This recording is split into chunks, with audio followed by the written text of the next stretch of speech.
6-0 leaders at an empty stadium get a bit of leniency from you? Oh, not really, no. No. It was two halves for us. First half was really good and second half was far from good. What stood out to you in the first half?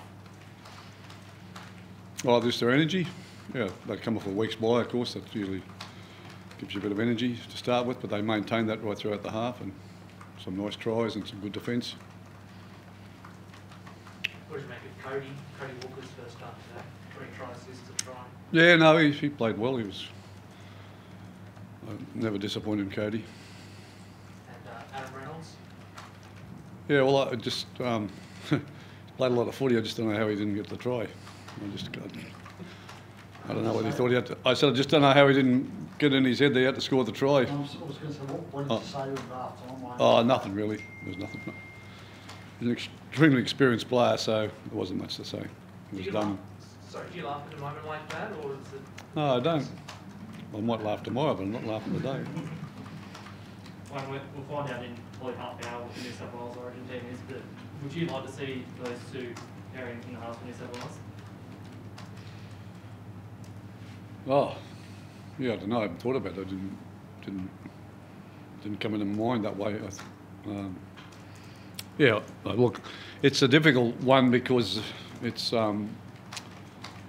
they've won the series, so but they won't want to lose the third game. That's part of your instinct. But at the same time, that they might see as an opportunity to play a couple of other players there that are younger and think they have more time with New South Wales. Yeah. That's what I'd be doing because whilst you want to win the third game, you've also got to keep an eye on what's going forward for next year and situations. And yeah. How important are club combinations, especially bringing 2 new guys if they don't go with these two? How important is it to have 2 guys who are so familiar with each other? Oh, well, that always works pretty good. But I'll repeat, I would be personally looking at the long term of New South Wales, and Queensland should be doing the same with their team selections right now. They may not want to change any, but I'm just saying that you've got to take the opportunity to put these guys under a bit more pressure, find out what they've really got, because when the series starts next year, you like to. They've got a game behind them. I remember bringing Cameron Smith in for his first ever Origin game when I was coaching Origin. We brought Billy Slater in for his first Origin game after we lost a series as well, and we've done that for a long time in Queensland. So, and they went on to be great players for us. They say there's never a dead game in Origin. Is that a bit overblown in Wayne? No, it's not overblown. The reality is Queensland will do everything they possibly can to win, and New South Wales will as well. But at the same time, you've got to have a bit of an eye on the future. It's as simple as that. It's not overblown. There's not much between players when you make selections. So you can go with a younger player who has less experience in this game than you would take into a game with the series at 1-1.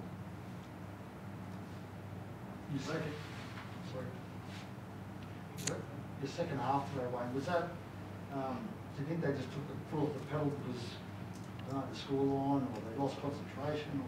Yeah, all of those things. Yeah, they just lost their way, and I might have made a mistake with the interchange. Mightn't have helped us. Is that the difference maybe between Will and Penrith? And you're the next, you're obviously nudging them, but is that the gap you've got to close? No, see they get scoreboards sometimes put on them, 12, 16, whatever. It just happens. I'm not looking at them to see what they're doing. I'm looking at what we're doing. I just wasn't happy with the second half. It's been amazing again in terms of score lines. I know we've spoken about it before, the blowouts and everything that's going on. Is it? How do you feel? Any thoughts on it?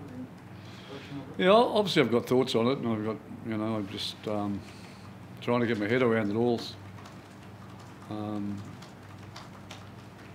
What's causing it, why it's happening like it is. Yes. Surely it's not strictly the rules, is it, Wayne? Everyone's pointing to the rules, but there's guys missing tackles and scores being run up where it's just poor defence. Yeah. Well, there's a lot of things happening with it, but I will just make one statement on it, and I'm not going to really say any more on it. management of clubs has a huge result on performances at the moment. Okay, and you know, clubs have got to take a hell of a lot more responsibility than they're taking for the way the game's being played. Okay, it's as simple as that. And if you, I'm not going to name names, nor am I going to name clubs, but if you look at some of the clubs, some of the decisions they've made, some of the things that happen to players, I wouldn't want to be in that club, and I know if I was in that club, I wouldn't be playing very well. It feels like golf at the moment.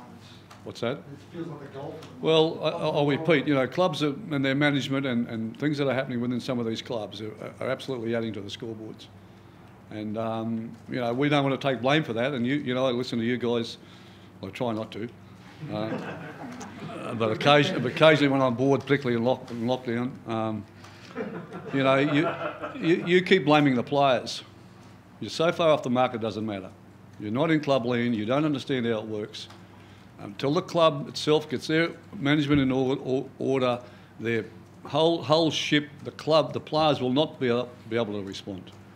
Okay, but you keep blaming the players. It's unfair to say that the gulf in class between the players is the issue. Is that what No, I'm not saying that. I'm not saying that there's a gulf between the players and the issue. I'm saying the clubs, the way they're run and managed, is the issue. We're saying... You're saying that, well, the players, should they get paid, they should go out there and play. Yeah. Well, I'm going to tell you, not one of you guys in this room go to a toxic environment to work, do your best work.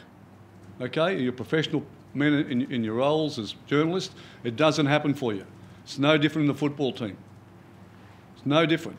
But, you know, it's the easy blame is to put the blame on the player because he's not playing well, or the club, the team's not playing well.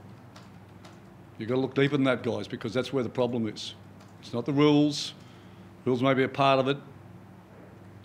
And you just look at some of the transfer and movement of players within clubs in the last month even. It's pretty ordinary stuff.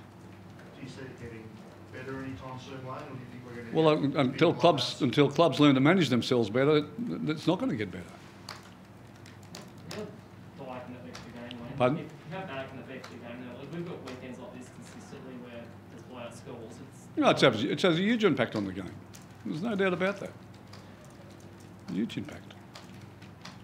Is that one of the biggest threats for the game at the moment, do you think? Well, I know this much. If they get it right and they get it better, then we won't get the scoreboards. We may still have to look at some rules, but the bottom line is it's not the rules that are causing all this. It's just not the rules alone that's creating this. Okay? Thanks, guys.